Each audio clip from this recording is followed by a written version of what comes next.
আজকে আমার আলোচনার বিষয় হলো বাচ্চা একদম ঘুমোয় না। বড় বড় নার্সিং হোমেও বাচ্চাদের এরম ভাবে র্যাপ করে দেয়।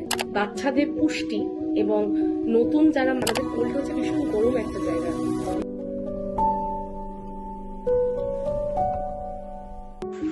নমস্কার সকলকে, আমি সুপ্রিতা।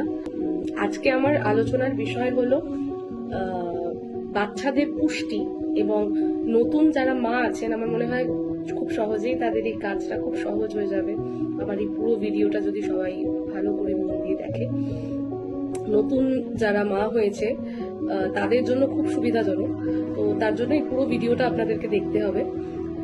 নতুন নিউবর্ন যারা বেবি, তাদের প্রথম থেকেই একটা সমস্যার জিনিস হচ্ছে প্রত্যেকটা মারা যেটা ফেস করে, যে বাচ্চারা একেবারেই ঘুমোতে চায় না, একদমই ঘুমোতে চায় না। এবং তাদের আর একটা প্রবলেম, যেটা আমি বেশিরভাগ মায়েদের ক্ষেত্রেই শুনি, যে বাচ্চা সারা দিন বা সারা রাত তারা কোলে ঘুমোতে কমফোর্ট ফিল করে।